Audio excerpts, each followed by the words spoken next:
Eto ang magiging topic natin for today. Romualdez, nagbabala, ilalabas na ang USB. Uy, may gano'n? May USB. Nako, pero eto seriously, naku, napakaganda po ng pagkakataon ngayon. Eto na po ang nangyayari. Nakakatuwa po dahil alam naman natin, ang mga traidor magtatrayduran. Sino-sino pa ba ang nakikinabang diyan? Tandaan po natin ang mga swapang sa kapangyarihan at pera, may problema talaga sa personalidad 'yan. Kaya naku, abangan ninyo, ha? BBM, papayagan ng umalis si Tamby. Oo, pinagbawalan 'di ba? Mamaya pag-usapan natin. Pangatlo, Boying, takot kay Tamby. Dito malalaman natin kung si Boying takot kay Tamby. Napakaganda nito, malalaman natin, makikita natin kung sino ang kukurap dahil alam ng lahat, maraming ebidensyang alam itong si Tambaluslos. Okay. Pang-apat, eto, galing ito sa isang reliable person. BBM, hindi na aabot sa 2028. Di umano. Ito, nabalitaan ko lang, may nag-message sa akin. Hindi ko na sasabihin kung sino ito. Pero ito ay reliable. Oo. So, ewan ko, kayo po tanungin ko, sa tingin po ba ninyo, aabot pa sa 2028 si Bongbong Marcos? Ako, honestly, hindi ko sigurado. Kaya kayo, tinatanong ko, ano sa tingin ninyo? Aabot pa ba ang administrasyong Bongbong Marcos hanggang 2028? Panglima, dito malalaman natin kung gaano kalakas ang Duterte. Lenny, natakot kay Sara. Ayan po ang magiging topic natin for today. Ako yung nagpapaalala napaka-importante. Sana pagpasok nyo pa lang, i-like nyo po agad itong video na ito. Ito konting lambing. Libre naman po yan. I-like nyo lang itong video na ito o itong vlog na ito, i-like nyo po. At huwag pong kakalimutan, doon po sa mga hindi pa po subscriber ni Coach Oli, subscribe po kayo. I-click nyo lang yung subscribe button dyan, okay? Hindi na po natin pagtatagalin. Diretso na po tayo agad-agad sa ating topic dahil kay Coach Oli, bida ang balita. Simulan po natin dito. Ito, pag-usapan natin yung nangyari kanina. At syempre, yung sinabi nung hari na ng hari ng presscon. Kilala nyo kung sino hari ng presscon? Dito. Tingnan po natin. 7 buwan mula nang mag-resign bilang House Speaker si late Representative Martin Romualdez, inihahanda na ng Ombudsman ang reklamong money laundering laban sa kanya. Kaya hinihiling ngayon ng Ombudsman sa Anti-Money Laundering Council o AMLAC na ipa-freeze ang mga ari-arian ni Romualdez. We're waiting for the Romualdez case to start rolling, or the Romualdez cases to start rolling. And the first case would be about money laundering. It's related to corruption and money laundering. So namin ma-freeze order para mapangalagaan natin yung mga salapi na dapat na pag-aari ng bayan. Yon, teka muna alam niyo na kung sino yung hari ng press con. Ito si Boying. Sa lahat ng sekretary sa buong Pilipinas, ito talaga matindi. Talagang parang nagtatalo sila ni Claire, no? But anyways, of course si Claire nasa yan, 'di ba? Talagang trabaho niya yan, spokesperson niya ni Lisa. Hindi ni Bongbong. Pero puntahan natin ito. Ayan, kakasuhan, iimbestigahan itong money laundering. Pag money laundering, may connection yan posibleng may connection yan doon sa corruption. Kasi bakit mo lilinisin yung pera? Ibig sabihin, kaya mo itinatago dahil nakuha mo ito sa maling pamaraan, hindi sa legit na paraan. So yun ang iimbestigahan. Kaya kakalampagin na ang bangko, ang AMLAC nito ni Boying at i-freeze yung account ni Tamby. Kaya nga naman, doon nagkaroon ng problema. Bakit ninyo iimbestigahan si Tambaluslos? Tuloy natin. Yun po yung ating hinahabol dito. Pero ayon sa kampo ni Romualdez, wala pa silang natatanggap na opisyal na abiso sa anumang application o freeze order. Kaya speculative nila ang pagsasabing may nakaumang ng ganyan. Wala rin umanong reklamo laban kay Romualdez sa ombudsman o kahit anong korte. Kung may reklamo na, sasagot nila sila sa tamang forum. Samantala, humiling na ang ombudsman sa Sandigan Bayan na maglabas ng precautionary hold departure order laban kay Romualdez. Kasunod yan ng pagpapaalam nito na magpapa-check up sa Singapore na tinanggihan na ng ombudsman. Hindi namin siya pinaalis, hindi namin pinayagan na ma-lift yung bulletin niya kasi nga naka-lookout order because we've been investigating him actively. Baka hindi na bumalik eh. Para namang sobrang Antindi, no? Baka hindi na. Hindi, eto magpapaalam. Magpapa-check up sa Singapore. Eh, may kaduda-duda yan. Ha? Kaduda-duda yung biglang alis ng ganyan. Baka magdadala lang ng pera. Alam po naman natin ng Singapore, di ba? Mayamang bansa yan. Bakit ka dyan magpapa-check up pa? Kailangan ka naman dito. So, ang ginawa nito si Boying, may ilbo na siya, no? Hindi na siya pinayagang umalis,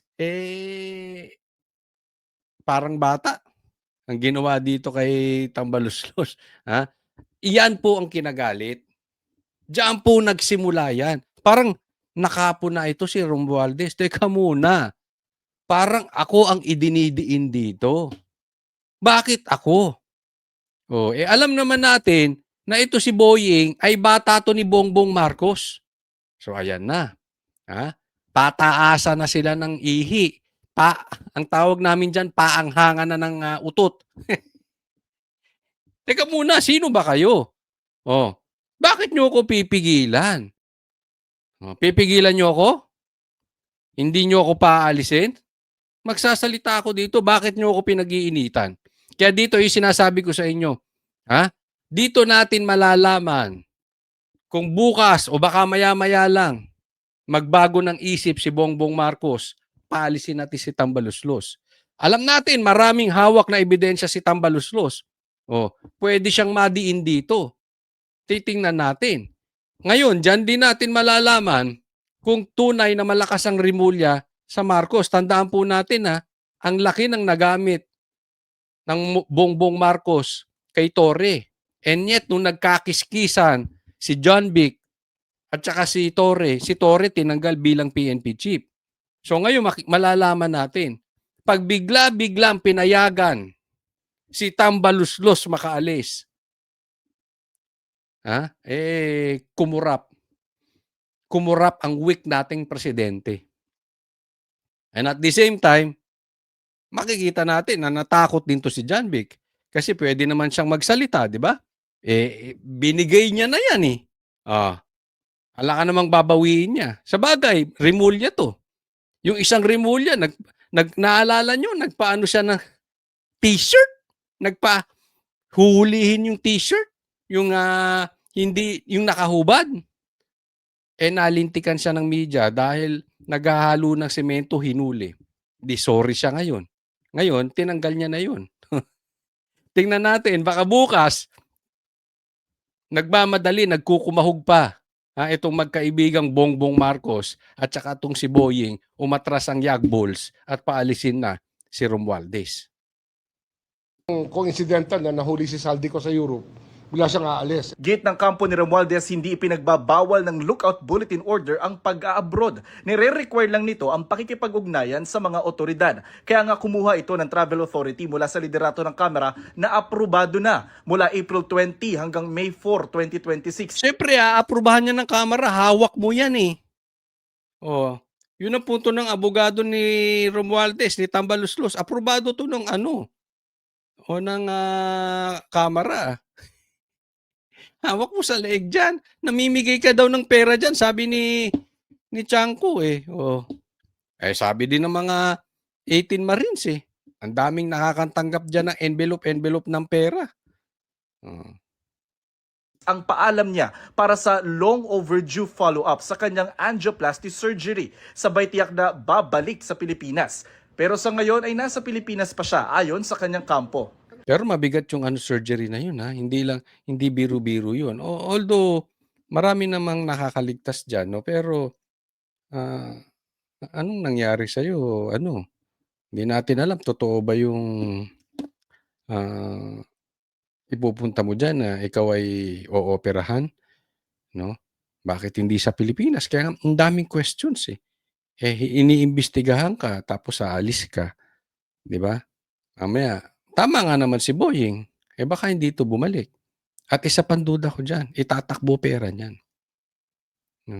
Itatakbo maleta. Ito sa akin lang, hindi po malayo sa katotohanan 'yun. Remember this nung una pa lang nagkaroon ng Maharlika funds, 'di ba? Pagkatapos nun biyahe na ng biyahe, ng biyahe, ng biyahe si Bongbong. Hindi naman natin alam meron ba silang nabuong trabaho dun? Meron bang nag-invest sa Pilipinas? Oh, hindi malayo sa katotohanan na yung biyahe ng biyahe ng biyahe ni Bongbong Marcos na yon, eh, itinatabi na yung pera sa ibang bansa. Oh, hindi rin malayo 'to dito, na isinusubi na. Oh, kasi biglaan 'to. Biglaan 'tong pag-alis ni Tambaluslos na 'to. Samantala, tinanong ng media si Rimulya kung hihingi rin ng ombudsman ng freeze order sa mga ari-arian naman ni dating Senate President Chis Escudero. We will get there also. Papunta rin tayo dyan. Active pa rin ang investigation. The papers are being prepared as we speak. That's why the complaint will soon be on the stage of preliminary. Eto, mamaya sasagutin ko yung patungkol kay Chis Escudero kasi meron po tayong narinig, again, sa isang reliable person, 'no? Maya po 'yan kasi, para pasok doon sa topic, doon sa part kasi pag-uusapan natin mamaya itong pasabog ni Tambaluslos. So standby, dito muna tayo kay Boying. Investigation. Kaugnay naman ang mga sinabi ni Ramil Madriaga sa impeachment hearing sa Kamara na nagbagsak siya ng bags na may milyong-milyong piso sa parking lot ng ombudsman noong December 2022, binabalikan na ang mga kuha ng CCTV. We are trying to look at the records of the CCTVs, if they're still existing. They're still trying to review it. We're doing our own thing here to check the veracity of the statements of Mr. Madriaga. Jonathan Andal, Nakatutok, 24 Oras. Ayan, next po. Pag-usapan natin 'to. Eto po, this is very interesting, hihimayin po natin at bibigyan po natin ng komentaryo itong pasabog o itong video ni Tambaluslos. Alam naman natin, takot tong lumabas sa ganito. Pero ngayon, bigla-bigla nag-video. Ayan, pag-usapan po natin. For a long time, I chose to remain silent. I did so out of respect for the legal process. I did so because I did not want to add more noise to an already divisive issue. Bugok!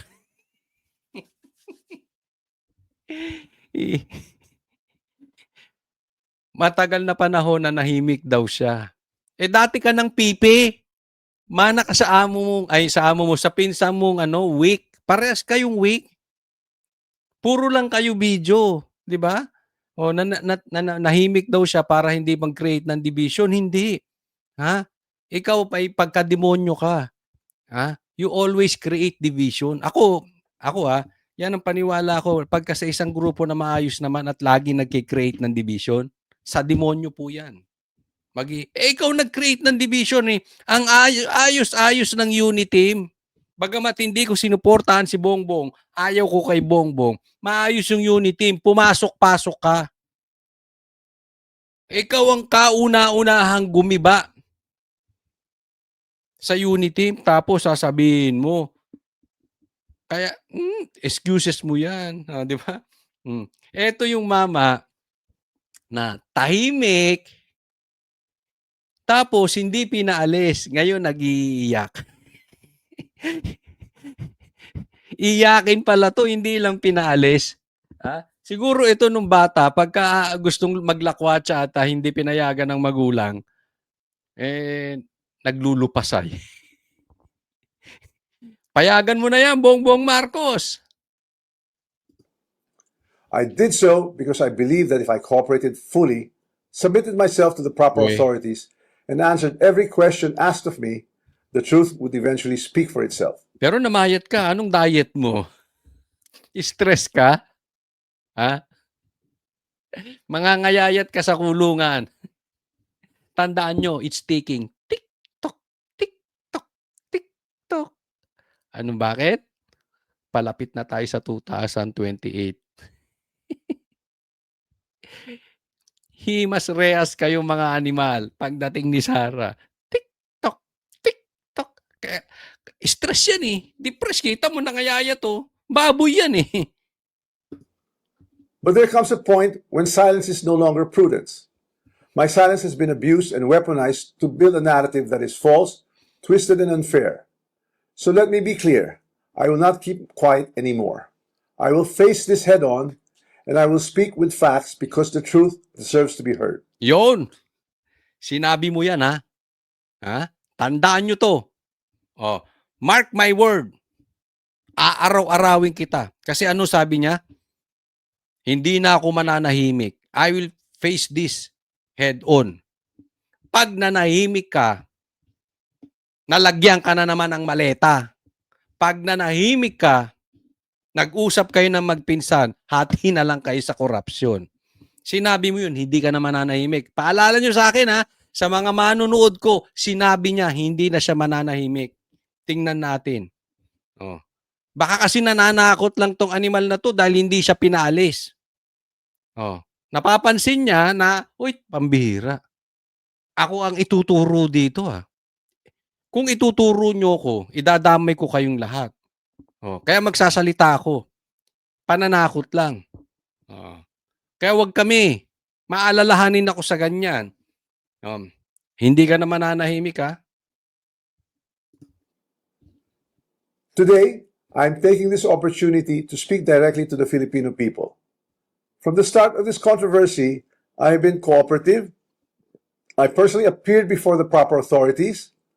I voluntarily submitted my affidavit to the ICI. I provided... Kakampi nyo yung ICI, bugok ka ba? Hindi nyo nga tinelevise yung investigasyon eh. Huwag mo nga ipinagmamalaki na nagsasubmit kayo sa authorities. Kung ikaw ay nagsasubmit sa authorities, alam mo na gusto ng taong bayan humarap ka sa Blue Ribbon Committee. Magpaimbestiga. Magkusang loob ka na. Huwag ka magtago sa pantalon ni Tito Soto at ni Ping Lacson. Oh, may paganyan-ganyan ka pa. Di sana kung talagang gusto mo magpaimbestiga, nagpunta ka ron, puro ka excuses. Huwag mo nga kaming binabuhaya. Ginagawa mo, alam mo yung mga sinasabi mong yan? Hindi ka mahal ng taong bayan. Sa tingin mo may naniniwala na inosente ka? Bukod doon sa mga trolls mo? Tanga ka. O ginagawa mong tanga mga Pilipino. the information and documents asked of me. I did not hide. I did not run. I did not evade scrutiny. I faced it head on. Ngayon ka palang tatakbo. Hindi daw siya nagtago. Hindi siya tumakbo. Ngayon ka palang tatago. Pupunta ka ng ano? Oh, pupunta ka ng Singapore para tumago. Within the proper channel because I know there is no evidence that proves I committed plunder, conspiracy to commit plunder, or any similar offense that the Ombudsman may be contemplating against me. And because I have nothing to hide, I am today authorizing the immediate public release of the affidavit I submitted, together with all supporting information so that the Filipino people can judge for themselves who has been transparent and who is simply being politically targeted. Simple lang po to. Huwag na kung anong sinasabi mo. Punta ka na sa Blue Ribbon. Parang si Bongbong. Ang dami niyong excuses eh. Ayaw naman magpa-drug test. Diba? Ano yung pinagsasabit mo? Isasabit mo sa ICI eh.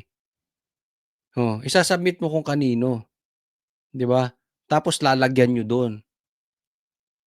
Gusto namin yung investigasyong televise. Nakikinig ang taong bayan. Hindi yung kayo-kayo. Kaya nga nagkaroon ng nakawan dahil kayo-kayo nag-uusap eh. Now let us address the most absurd accusation of all, that I am supposedly the mastermind of this corruption scheme. How can I be the mastermind? I was the former Speaker of the House of Representatives, but the House of Representatives is only one part of the branch of government. Exactly. Sabi, hindi raw siya ang mastermind. Paano daw siya magiging mastermind? ako ang dating speaker. Kaya ikaw ang dating speaker eh. Kayo nagminipula ng pera. Sa inyo dumadaan yung pera. Pati nga impeachment ni VP Sara galing daw sa inyo. No, yung pera. Bawat pirma may pera. The legislature. The national budget is not conceived, executed, implemented, bidded out, supervised, and completed by one congressman or even by Congress alone, and certainly not by the Speaker of the House. I want to make this simple and clear. The national budget does not depend on just one person. The budget does not begin in the House. It begins in the executive. Yun. Ha? Maliwanag. Ha? Ang budget hindi po nagsisimula sa House, sa executive. Ito na po yung lagnagan. Kaya lang, mas maganda, diretsuhin mo na tambaluslos. Alam nyo po, dito dinadaplisan niya na si Bongbong Marcos. Executive, binabanggit niya na yung executive. Hindi daw kaya ito ng House lang.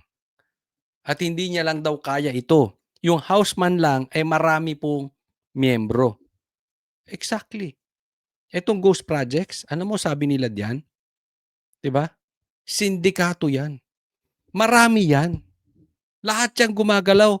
Kaya nga yung 18 Marines, sinabi ang daming nakatanggap ng maleta. Hindi lang naman ikaw ang nakatanggap ng maleta eh. Marami po, yung iba envelopes. Pati nga yung hindi politiko na si Trillanes nakatanggap ng maleta eh. Kaya sindikato po yan. Ang mastermind lang, kayong magpinsan. Pero nilalaglag niya na dito si Bongbong Marcos. Ito yung matagal ko nang sinasabi. Maglalaglagan talaga to magpinsan na ito. Kasi po kung kayo ay nasa katayuan ko, bilang isang member ng SMNI at isang vlogger din, news anchor at vlogger, may mga kumakausap sa amin. At yung mga amuyong nitong mga to, nilalaglag yung kabila. Halimbawa, may kakausap, oy, ilaglag mo si Bongbong.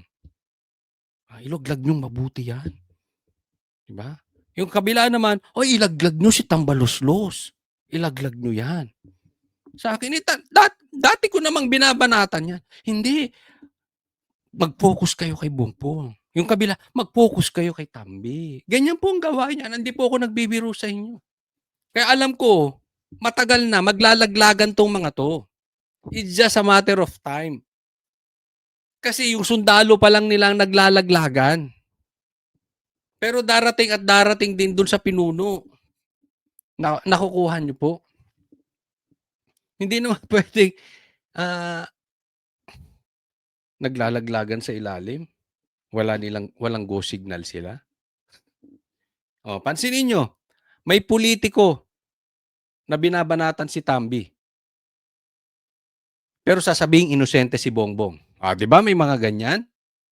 Meron din naman politiko, binabanatan si Bongbong. Pero parang ang linis-linis ni Tambaluslos. Walang AX kung walang ganun. Di ba? May mga ganon. May ganun din vlogger. Kaya sasabi ko sa inyo paulit-ulit, mag-iingat kayo sa vlogger pag laging binabanatan si Tambi, pero si Bongbong hindi. And at the same time, laging binabanatan si Bongbong, pero si Tambi hindi. Kasi magkasabwat yan, paano mo ihihiwalay? Ibig sabihin, nasa kampo sila ng mga trolls. Gets? The agencies and departments prepare their proposals. The executive consolidates them into the National Expenditure Program, and that program is then submitted to Congress. From there, the House deliberates, but the House is not one person, and it is certainly not the Speaker alone. It is a collegial body made up of hundreds of members, multiple committees, vice chairs, and institutional processes. In fact, there are around 85 committees, each with its own jurisdiction, leadership, and members. Kaya No nga, speaker. anong punto na sinasabi nito si Romualdez? Nito si Tambaluslos. Apakadaming committee. Ang daming congressman. Hindi lang naman ako nag-iisa. Warning shot po yan. Tandaan nyo po, ah. Ano ibig sabihin? Hindi nyo ako suportahan dito? Papangalanan ko kayo. Sabi niya, hindi ako nag-iisa dito. Bagamat hindi niya diniretso na lahat, maraming nakatanggap. But remember this, tinanong ko to kay Lebiste. Nasa 50% ba ang kurap ng mga congressman? Personally, tinanong ko yan live. Sabi niya more than 50%. Sindikato. Ibig sabihin marami nakatanggap. Ayan na po. Nagpapadaplis na si Tambaluslos. Can personally control every committee, much less direct the actions of other branches or government agencies. And in the Appropriations Committee itself, there are already more than 100 members, with many vice chairs, and Representative Toby Tiangco, who has been very vocal and upfront on this issue over the past months, was himself a vice chair of the Appropriations Committee in the previous Congress. Ayan. So, si Tiangco, binanatan din dito si Tambaluslos. Ha? Kasali ka dito. So, eto na. Mga warning niya na. Ha? Sinasabi ko sa inyo, ang punto rito ni Tambaluslos, I will not go down alone. Kung may makukulong, kung merong sasabit, idadamay kong kayong lahat. Kayong mga nakatanggap. Kaya nga pansin nyo, ang lakas nito. Tahimik ang... isipin ninyo, grabe ang korupsyon sa ghost projects. Yung magpinsan, nagtuturuan na. Tapos ang gusto nilang asikasuhin, impeachment. Ang gago rin di ba? Ang gagago. I mean, ginagago tayo nitong mga to. Ganyan po katindi itong mga politiko. Kaya tandaan nyo po itong mga binabanggit niya. Kaya lang, hindi niya inaaming mastermind siya. Nagbibigay lang siya ng warning para tulungan siya nitong mga to.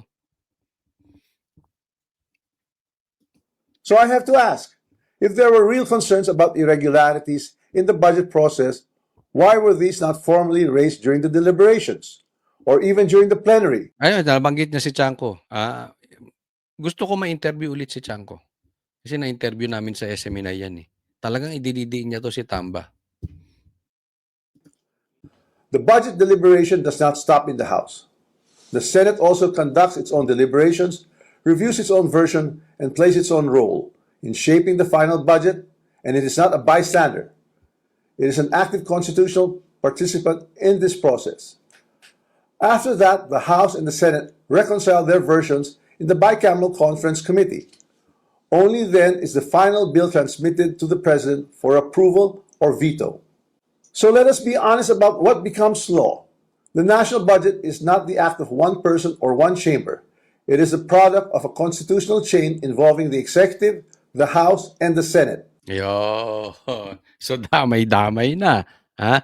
Marami kaming member sa House, maraming committee dyan. Pagkatapos nitong budgetan na ito, dadalhin sa Senado at aaproban ng executive, aaproban ng presidente. So desisyon to ng marami. Pangalawang beses niya na binanggit yung executive.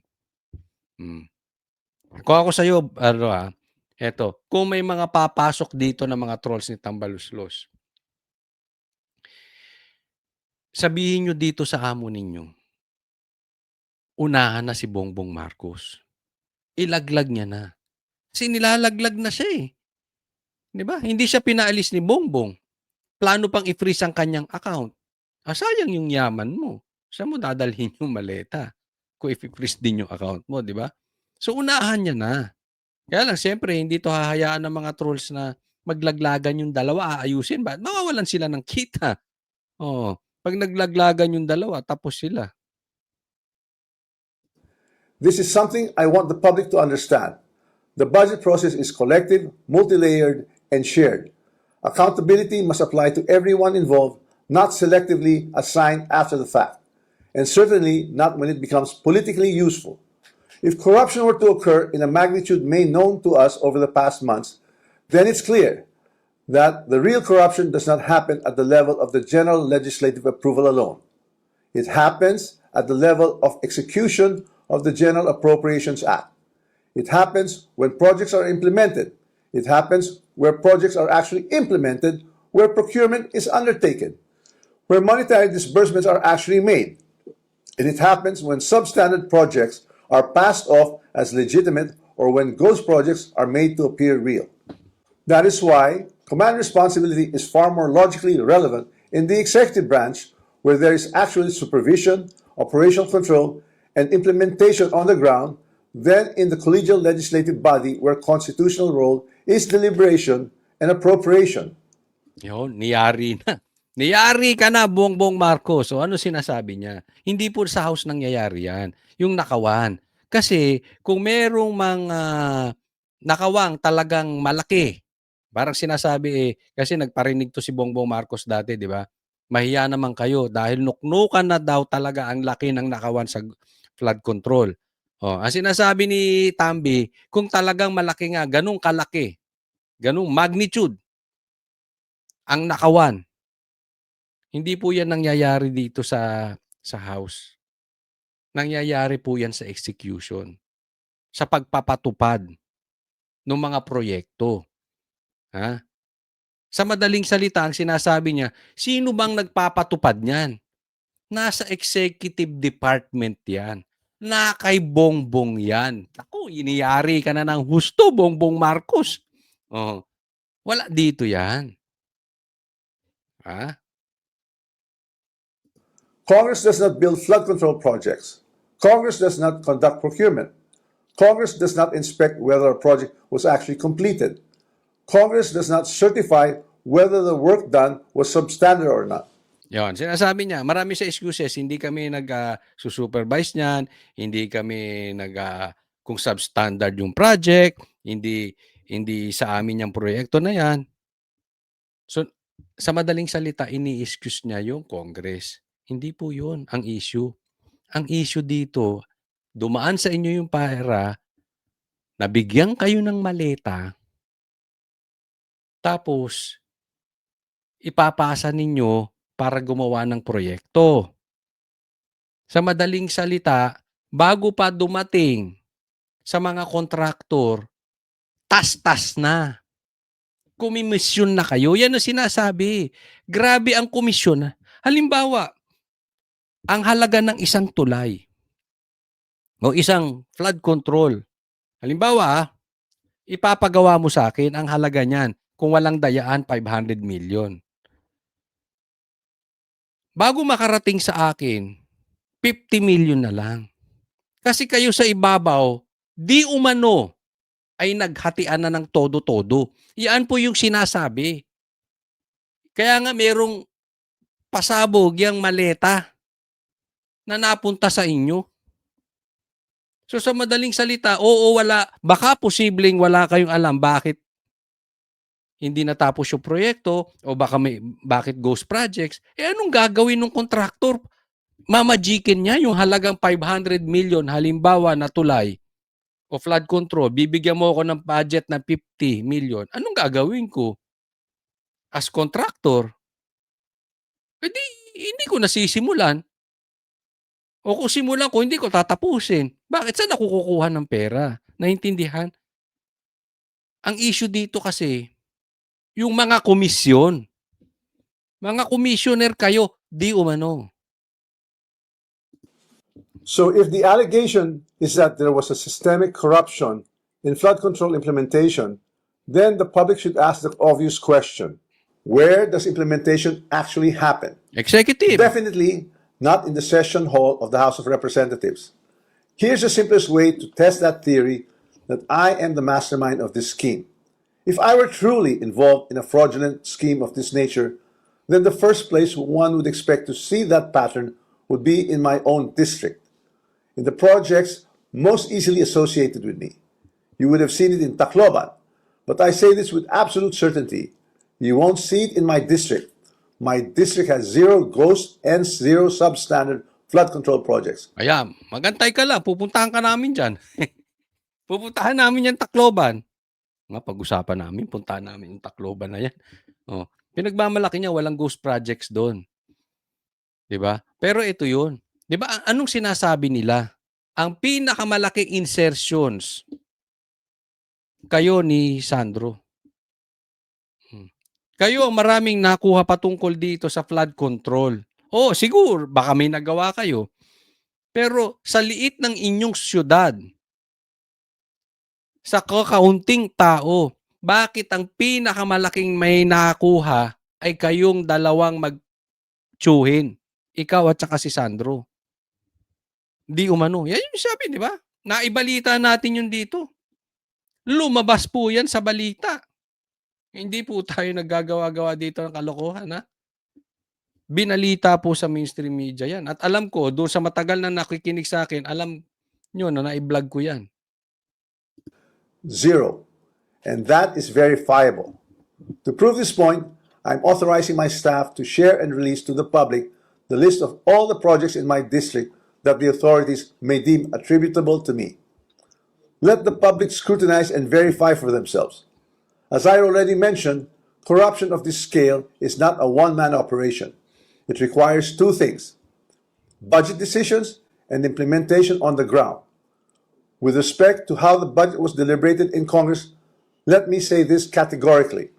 I was not a part of the BICAM and the small committee budget deliberations. Yes, I was updated on the general outcomes of the deliberations, but I had no visibility with regard to the specific details of the discussions, including particular amendments or insertions approved during these closed-door deliberations. Records would show that I did not participate in those meetings and I was not privy to what exactly transpired during the deliberations. Wala daw siya ron. So, hindi niya raw sakop yun. Walang maniniwala dyan. Kasi nga kahit nga itong bago niyong speaker, kahit hindi ikaw ang speaker, handle mo pa rin yung Congress. Yung influence nasa iyo. 'Di ba? Kahit wala ka doon, talaga namang lagi kang wala. Lumalabas nga daw sa attendance mo, present, pero wala ka. Sabi ni Chanko, lagi ka raw absent. 'Di ba? Inaatupag mo kasi yung maleta lang. Ang pinagmamalaki niya, yun nga, hindi ako kasali dyan sa mga yan. Hindi. Kahit physically hindi ka kasali, you control it. However, two people were instrumental in making those budget decisions. Ito na, may babanatan siya. Dalawang tao. Chis Escudero and Zaldico. And once the budget becomes law, the work of implementing flood control projects, or any project for that matter, is solely within the purview of the executive, including the DPWH, certainly not by legislators. Yon. So, sabi niya, si Tambaloslos, ay si Chis Escudero, si Saldico, at saka Executive Department. Pero ito nakakapagtaka. Noong pauuwiin na, susunduin na nga dun eh. Di umano. Di natin alam kung totoo nga bang nahuli si Saldico o hindi. Okay? Hindi na natin sakop yan. Kasi may nagsasabi, hindi naman talaga nahuli si Saldico. Meron naman nagsasabi, talagang nahuli yan. Kaya nga susunduin. So bigla naman ang pag-alis nitong si Tambaloslos. Napunan nyo? Biglaan eh. Hindi to umaalis. Walang planong umalis. Ngayon bigla-bigla nga alis kasi pauuwi na si Saldico. At syempre pag si Saldico umuwi dito, hahawakan niya ni Bongbong Marcos. Ituturo to. Pag nahawakan ni Bongbong Marcos, pag nahawakan ng Executive Department si Saldico, delikado po. Posibleng takutin. We really don't know kung ano mangyayari. Pero there is a big chance na ang malalagay sa alanganin si Tambaloslos. So anong gagawin? Punta na sa ibang bansa.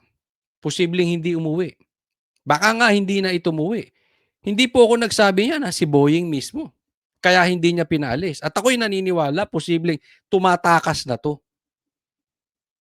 Kaya ngayon, hindi siya pinaalis, nag-iiyak, nagtututuro kung sino.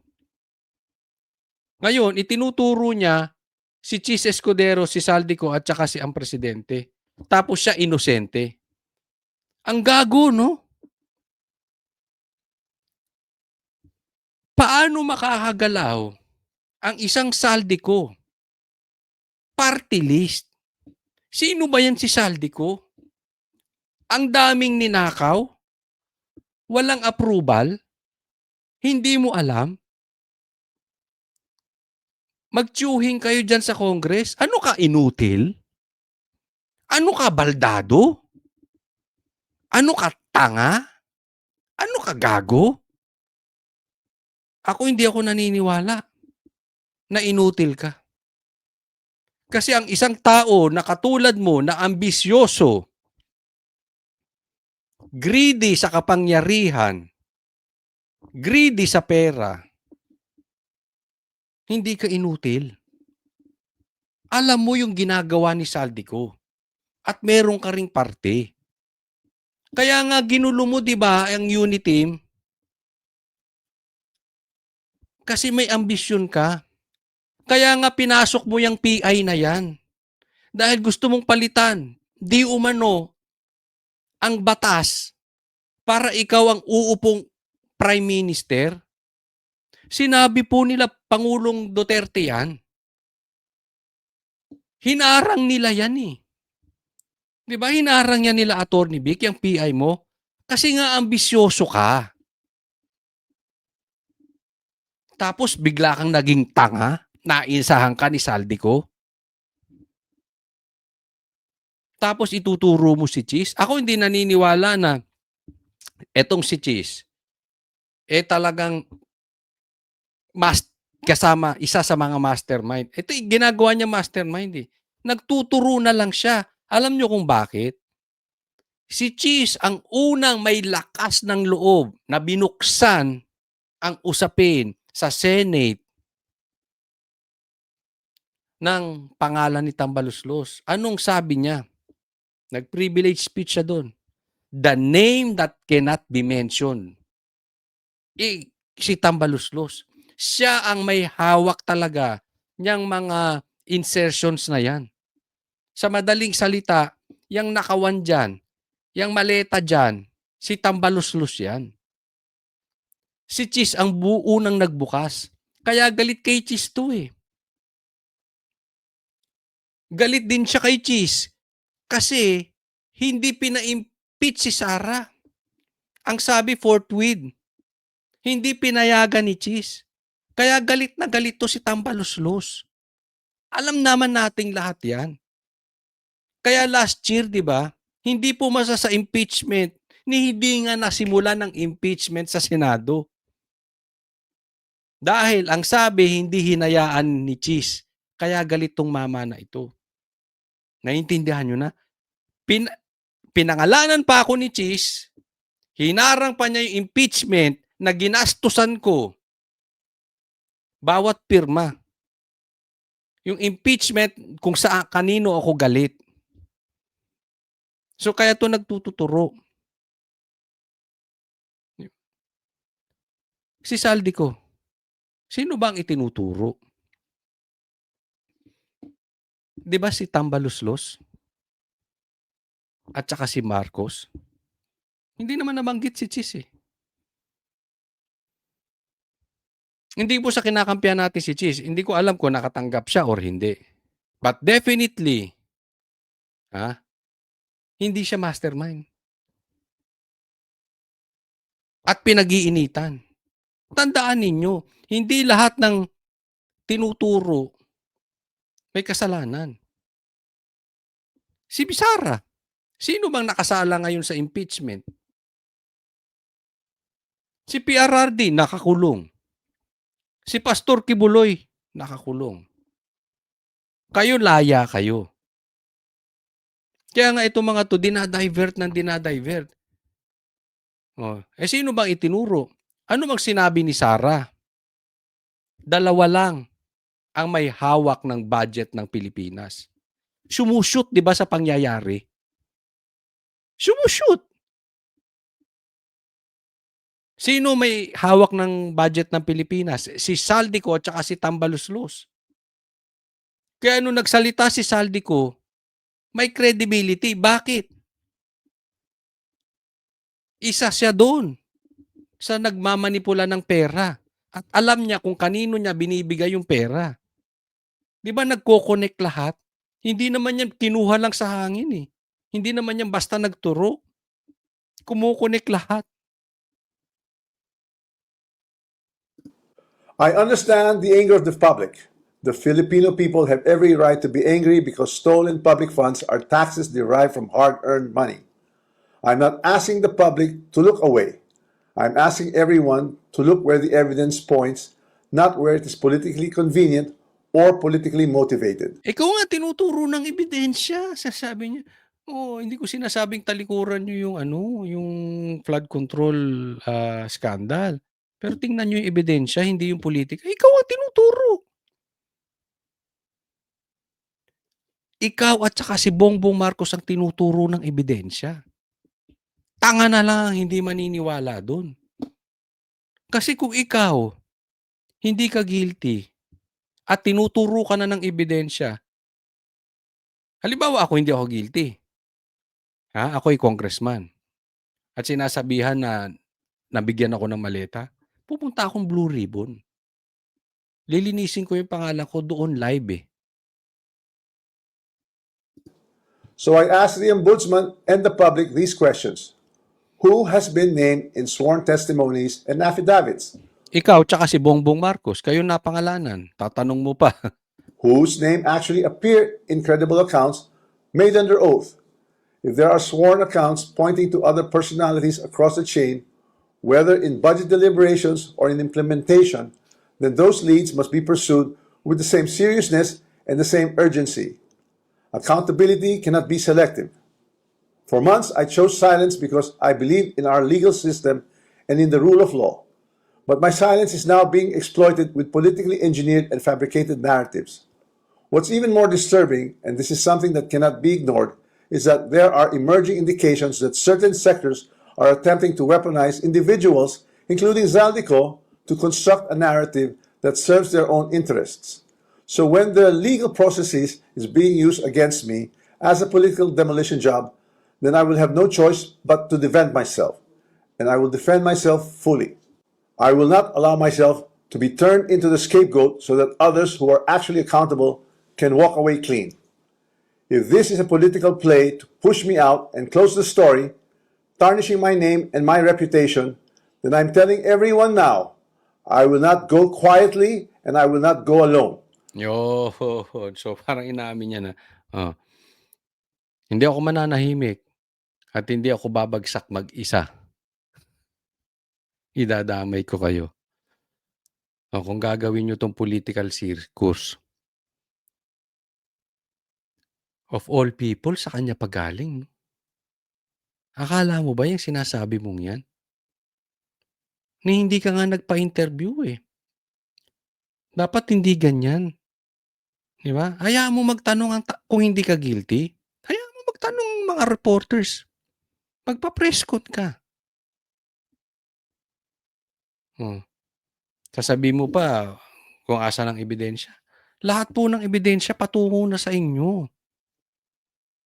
I will not be the fall guy for other people's corruption. I have been in public life long enough. I have seen enough. I have heard enough. I know many things about this current administration and past administrations as well. Yun. Binanatan ka na naman, Bongbong Marcos. Marami akong alam sa administrasyon mo at dating administrasyon. Sige. Ibulgar mo na lahat ng alam mo sa dating administrasyon. Dahil talaga namang ginagawa nyo na ng kwento si Sara. Talaga namang ginagawa nyo na ng kwento si PRRD. Basta, ibulgar mo rin. Ilabas mo na ang USB ng administrasyon. Ako naniniwala maraming ebidensya to. Itinatago na lang din niya. Kasi siyempre yun nga, yan ang punto ng mga traidor. 'Pag nabubuking ang kanilang kagaguhan, magtuturo at magtuturo yan. These people, these greedy people, ha, wala sa bokabularyo nila ang loyalty. They are never faithful to someone. Laglagan. Isipin mo tinulungan 'to ng Duterte. Si Bongbong tinulungan ng Duterte. 'Pag nagkagipitan, you will know your friends. Ang totoong kaibigan, di ka na niya iiwan. Pero ang totoong ambisyoso, walang kaibigan diyan. And I say this carefully. If this matter is to be handled as a legal issue, then let it be handled legally, soberly, and according to evidence. But if certain people insist on waging this in the court of public opinion, then I will have no choice but to defend myself publicly as well. To the Ombudsman, I say this with full respect. If your office truly believes in justice, then follow the sworn statements, follow the records, and follow the evidence all the way. Kung follow the evidence, sa'yo nga tutukoy. Ang sinasabi niya rito, gawin natin 'to in a legal way, 'wag sa public opinion. Kasi kung sa legal way, haharapin ko naman.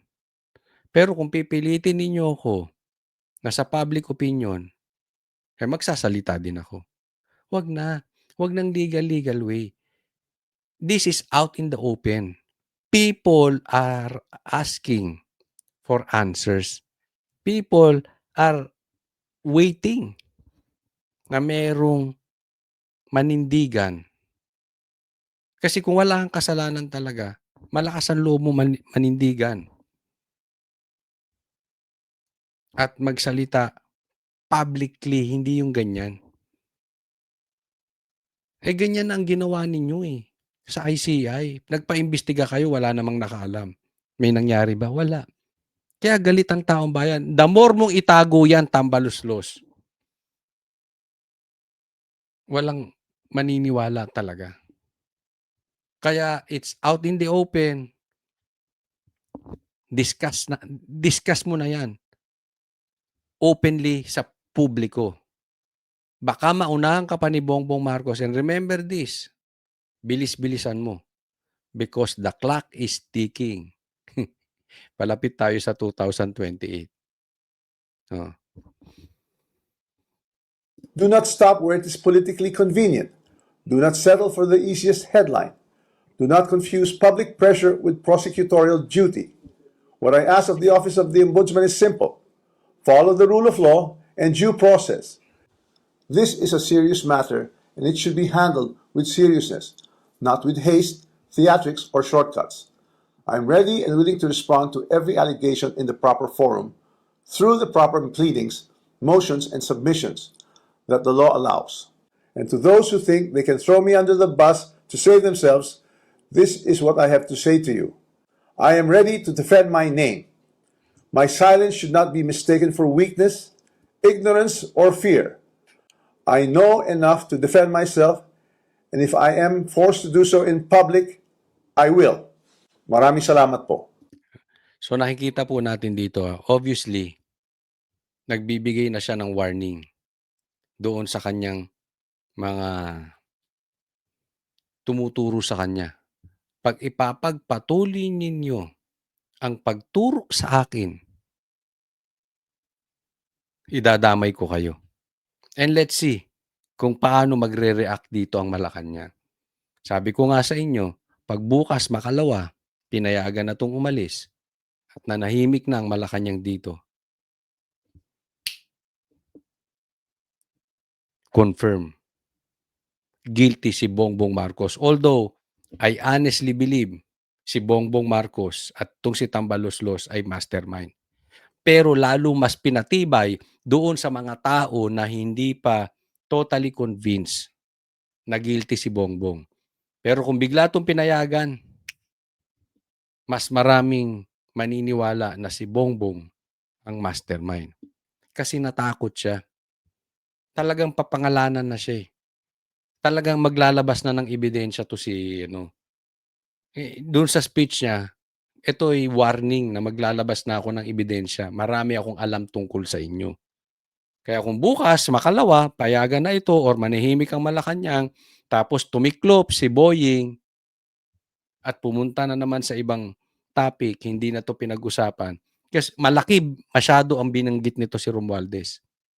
'Pag nanahimik lang sila, confirm. Even doon sa mga dating hindi naniniwalang si Bongbong Marcos ay mastermind. Ngayon, maniniwala na sila. Next po, pag-usapan natin 'to. Ngayon, ang tanong, nahuli na ba si Claire? Ay, si Claire. Nahuli na ba si Saldico? Ha? Ang pag-usapan natin. Dahil ito si Claire, nanggagalaiti na naman. Akala mo, asawa ng presidente. Oh, akala mo, kabit ng presidente. O, tingnan natin. Ang Pangulo po ay nagsalita na. Si Secretary Vida ay nagsalita na rin. So bakit po ba natin paniniwalaan ang isang fake news peddler? Ayun. Ang tinatawag niya dito si Roque. Kasi sabi ni Roque, hindi naman daw nahuli si Saldico. Tinanong kay nagsalita na pa. Basta na lang kami maniwala sa inyo. Oh, bakit kayo maniniwala dyan sa fake news peddler na yan na si Roque? Yan yung sinasabi ni Claire. Ma'am, follow-up lang po. May confirmation po ba tayo na may red notice ang Interpol kay Zaldico? Mas mabibigyan po yan ng katugunan ni SOJ Vida. Pasa kay SOJ Vida. Oh, bida-bida. Hindi niya masagot. Thank you, ma'am. Sunod na tanong mula kay Maricel Alili, TV5. Magandang hapon po, Yusek. Yusek, may we have more details about Zaldico? Saan po siya nakasakay nung mahuli siya ng Czech Republic? Sino yung sinasabing isang lalaki na kasama niya? Was it a random check? Unang-una po, ang binigyan po ng authority na magsalita patungkol po dyan ay si Secretary Vida. So Yun. lahat po ng patungkol sa issues ni Zaldico ay mas mabuti po nating itanong mismo kay Secretary Vida. Yun, iwas puso si Claire.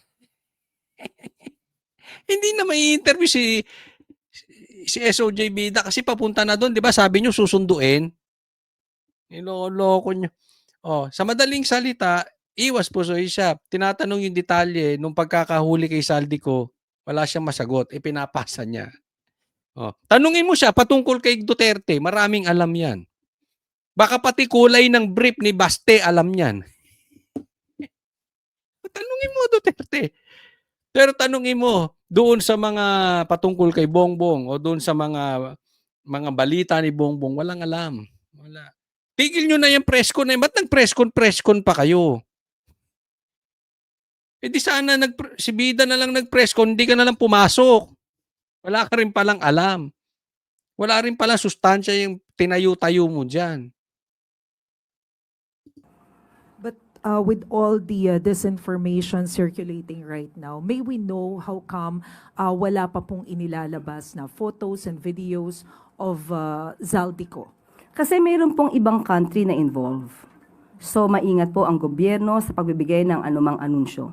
Hayaan na lamang po natin na magtrabaho ang ating gobyerno at muli, si Secretary Vida po ang maaaring sumagot sa iba pang mga katanungan. Yun. So ba't walang pictures, walang videos? O, sa madaling salita, ang sagot niya, basta maniwala na lang kayo.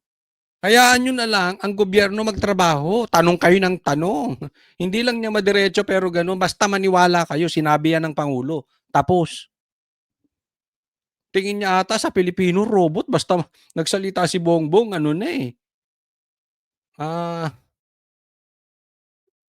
legit na legit. Salita pa ni Bongbong.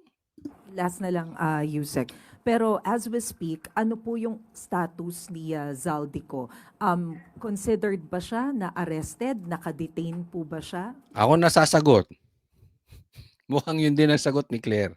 Nasaan po siya ngayon? Ulitin ko lamang po, hindi po ako ang authority para magsalita patungkol po sa estado ni Zaldico. Mas mainam po na maitanong po ito kay Secretary Vida. Tanong mo kung anong kulay ng brief ni Pulong, baka masagot niya.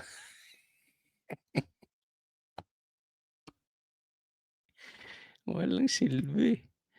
Ay nako, Thank you, Yusek. Related question mula kay Ivan Mayrina, GMA News. Yusek, we were told that Secretary Vida was summoned to the palace earlier today. Would you be privy as to what instructions the President gave Secretary Vida? Hindi po tayo nakasama sa meeting nila. Ang napasama lamang po tayo ay ang patungkol sa uplift committee meeting. So tinatanong, nagpunta sa Malacanang. Alam mo ba kung anong pinagmitingan? Wala rin siyang alam. Walang alam. Wala na sustansya. Sabaw na sabaw. Ano pang tatanong nyo dyan? What do you know about the President's instructions for the government agencies to work together to bring former Congressman Zaldico back to the Philippines? Muli, hindi po tayo privy sa anumang kanilang pag-uusap at meeting, pero in general po, ang Pangulo po ay nag-uutos kung ano ang nararapat at kung ano ang sinasaad ng batas. Thank you. Sunod na tanong mula kay Ivy Reyes, Milenario. Hi, Yusek. Can we have Palace's reaction to Batangas Representative Leandro Levista's statement on Zaldico pa rin po na hindi raw po dapat si Presidente ang nagre-report dahil Zaldico accused the President of being involved in the anomaly. And I quote, paano paniniwalaan ang proseso kung ang akusado ang may kustodiya sa testigo? Ayun, ganda ng tanong na yon. Anong masasabi ninyo na sabi ni Leviste, hindi dapat ang presidente ang mag-a-announce kasi nga ang presidente ang akusado. 'Di ba? Anong sagot? Tingnan po ninyo itong pangyayarin to ha. Kung ang akusado ang may... Kustodiya po. Sino po ang pinangangalanan niyang akusado? Si Bongbong. The President, I believe. Kailan po ba naging akusado ang Pangulo? Hindi po ba kayo dapat na nagtatanong sa kanya kung kailan ba naging akusado ang Pangulo? Tingnan nyo. Nakita nyo. Hindi nyo napuna. Ulitin ko. Baka na. Hindi nyo nakita. Akusado ang Pangulo. Hindi po ba kayo dapat na nagtatanong sa kanya kung kailan ba naging akusado ang Pangulo? In-announce po ni Pangulong Bongbong Marcos that the Philippines will Pansin nyo? Cut. Kinat agad. Di ba? I-announce pa. Ganito si gano'n. Kunwari, Colsoli from SMNI. Ano ganyan. Lipat, tanong agad. Di ba? Dapat siya ata tinatanong nyo kung sino bang akusado tapos lilipat agad. Kasi nga, hindi dapat si Bongbong. Mali sila doon. Ulit. Akusado ang Pangulo. Hindi po ba kayo dapat na nagtatanong sa kanya kung kailan ba naging akusado ang Pangulo? in-announce po ni Pangulong Bongbong Marcos that the Philippines will be sending a high-level coordination team to focus on bringing former Congressman Ko back. Siguro po gusto lang din nating malaman sino-sino po ba yung bubuo sa team na ito. Wala rin Ano siyang po yung alam. marching orders ng Pangulo sa kanila. Muli, si Secretary Vida ang maaari sumagot ito kung wala pa po siyang binibigay na detalye, most probably because may involved na ibang country, kaya hindi pa po namin masasabi kung ano mga detalye patungkol dito. Wala siyang alam. At tanungin kita, Claire, ano ang type ni Baste sa babae? Anong type ni Pulong sa babae? Pagchismisan, alam niya ito no? Okay. Si Senator Walang Jimmy silbi. Ejercito, ang sabi niya po, the biggest challenge in bringing Ko back to the Philippines is ensuring his safety, warning that some groups may not want him to return and testify on the controversy. Sabi niya po, the challenge here is to bring him back in one piece. So, can Malacanang assure the safety of Mr. Ko and guarantee that he will be free from any pressure or influence? Bago po muna tayo magbigay ng assurance, definitely naman lahat ng po ng Pilipino ay dapat safe na pong bumabalik sa Pilipinas. Yan naman po ang assurance ng pamahalaan. Pero dapat tignan muna po natin, saan nanggagaling yung sinasabing death threats? Meron na po bang naipakita? Meron na po bang na-blatter o whatever? So, tingin ko dapat doon muna kasi there's no basis. Diba? There will be lacking of basis if you cannot prove that death threats against Zaldico. Yun, mali dito si Claire. Sabi niya, tinatanong, magagaranti siya ba ang pag-uwi ni Zaldico rito? Diba? Teka muna, walang basis yun. Oh, saan ba niyo nakuha yan? Na-blatter ba na meron siyang death threat? May basis ba? Meron ba talagang hindi. Kung ganyan ang reason ni Clary, para kang hindi abogado. Kasi hindi mo naman kailangan na meron kang talagang death threat para masabi na talagang delikado buhay mo. Kasi yung kanyang laki ng ibinubulgar, that in itself ay delikado na buhay mo. Isipin mo, binubulgar niya ang presidente at House Speaker. Kailangan po ba bang antayin na merong death threat sa'yo? Kasi alam mo, ang totoong papatay, hindi yan magme-message, papatayin kita. Di ba? Ganyan di ba sa high school? Kami kasi ako, all boys kami. Yung mga nagsasabi, susuntukin kita, uupakan kita. Yung mga yan, wala yan. Puro yabang yun. Pero yung tahimik, yung talagang uupakan ka, hindi magsasalita yan, bibiglain ka niyan. So, Claire, wag kang tanga. Presidente yung tinuturo. Tapos walang aantay mo magkaroon ng, alam ka naman mag-message si Bongbong, papatayin kita rito. Di ba? Baka nga, alam mo, ako tingnan nyo hindi ako magugulat na baka may mangyari kay Saldico sa airport pa lang. Tandaan ninyo, ang hilig nitong pamilyang to sa airport. O anong nangyari kay PRRD? Sa airport pa lang. Nilapastangan na ang konstitusyon natin. Kinidnap si PRRD. Baka mamaya, airport to si Saldico. Magkakaroon na.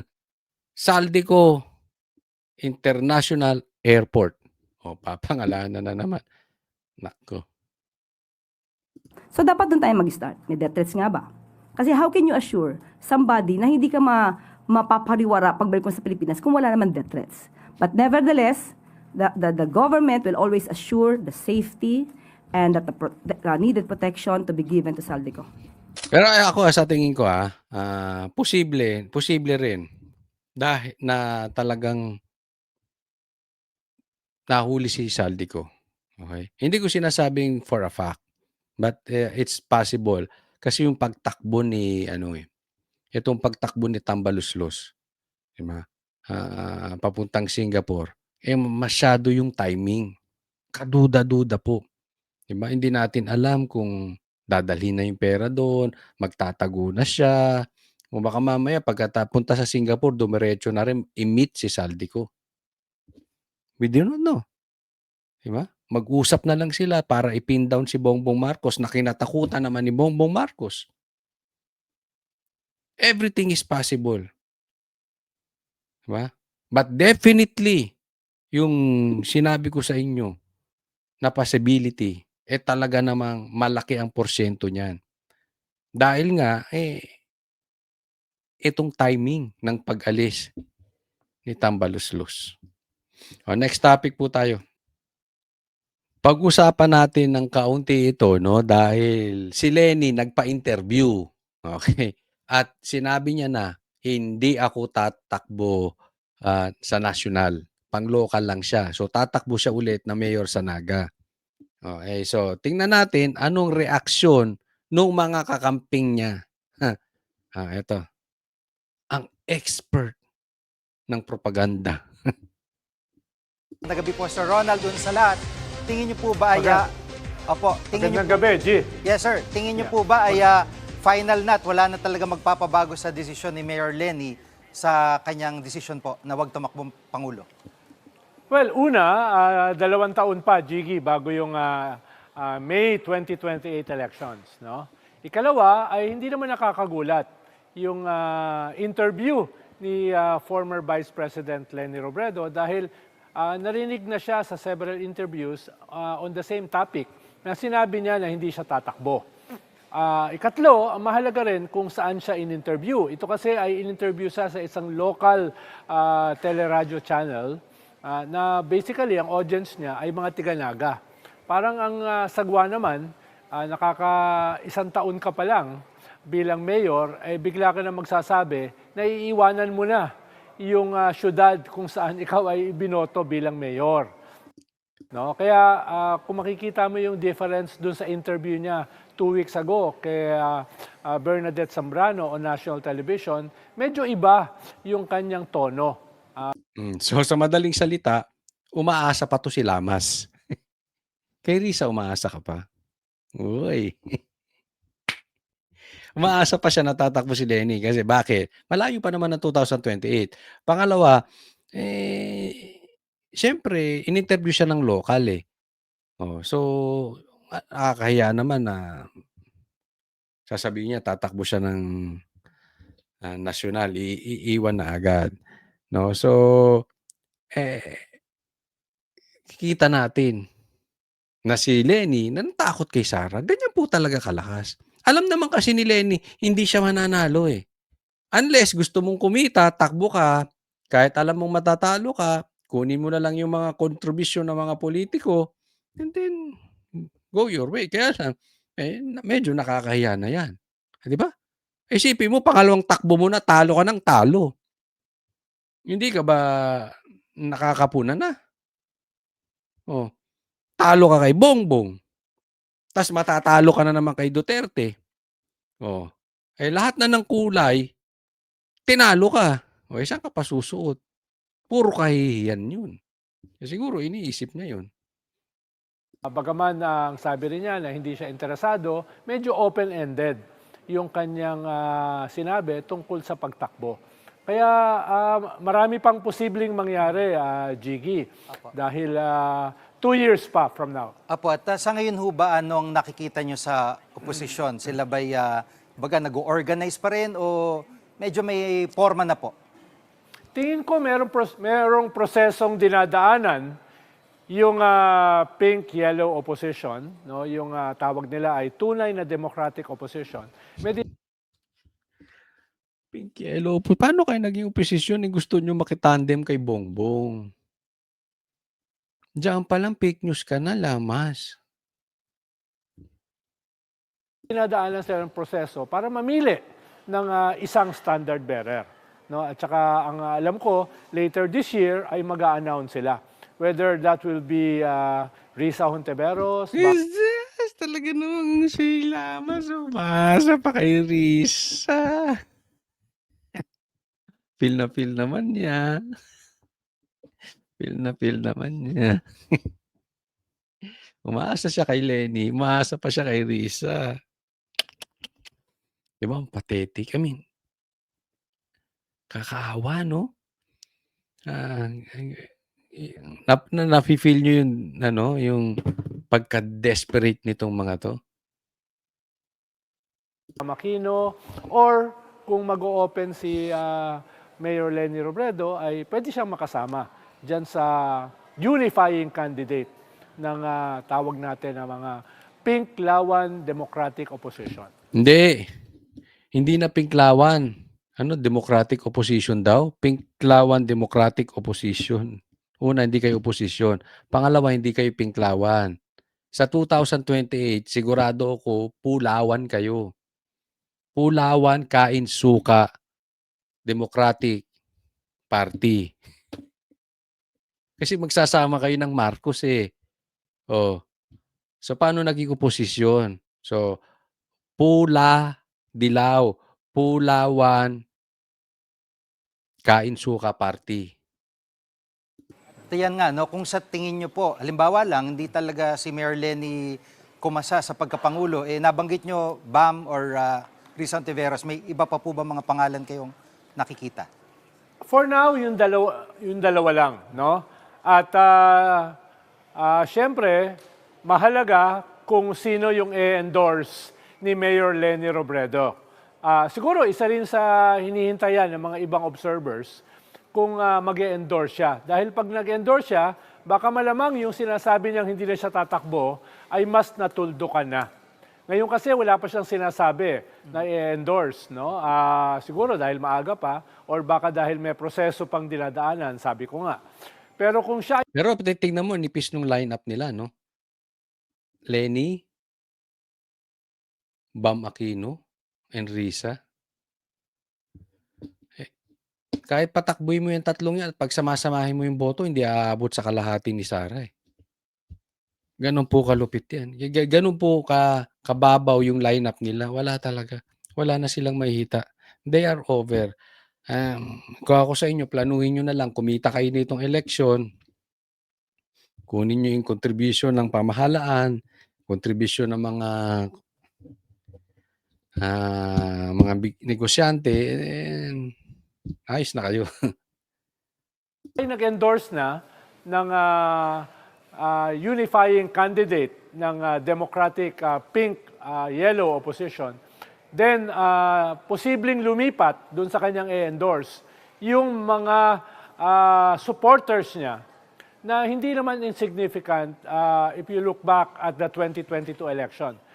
She got 15 to 16 million votes. That was the vote na nagpanalo kay President Pinoy at even kay President Duterte. So hindi siya insignificant. At itong mga botanteng ito ay definitely hindi lilipat yan kay Sara Duterte. Apo, at sa tingin nyo ho, bilang political strategist, ano nakikita? Alam mo, hindi mo masasabi na hindi lilipat yung iba dyan kay Sara Duterte. Kasi ako may mga personally kilala na dating nasa pink, di ba? Lumipat na kay Sara. Remember, nung hindi tumakbo si Sara na sa pagka-presidente, ayaw namin kay Bongbong, of course, we need to go to the second choice, si Isko. Marami doon pink, marami doon dilaw. Pero ngayon, bagamat hindi man lahat, marami doon Duterte na. So, fake news ka na sasabihin mo yung mga talagang pink ay hindi lilipat. Hindi po totoo yung sinasabi mo. Ano lang, mapapansin nyo dito sa aking opinion, mapapansin nyo dito kay Lamas, pag nakinig ka sa mga interview niya, malayo sa katotohanan yung mga sinasabi niya. Ang style po nito si Lamas is mind conditioning. Pansinin nyo parati yan. Ganyan po ang style niyan. Laging dina-downplay yung lakas ni Sara kahit naman the survey will say na number 1 siya talaga sa presidential candidate sa natatakbo. But anyway, kayo na mag-observe. Tingnan ninyo kung malayo ba ang kanyang pag-analyze, sabi political analyst daw siya, pag-analyze sa politika or ang layo niya sa katotohanan, minamind condition lang ang mga Pilipino. Ang problema kasi sa style ng mind conditioning, hindi naman tanga Pilipino. Alam naman nila kung niloloko lang sila ng isang tao. So, maraming salamat po doon sa mga nanood at sana po wag niyo pong kakalimutan na patuloy kayong susubaybay sa vlog ni Coach Oli. And i-like niyo po itong vlog na ito and sana po ay mag-subscribe na rin po kayo. Maraming salamat. God bless everyone.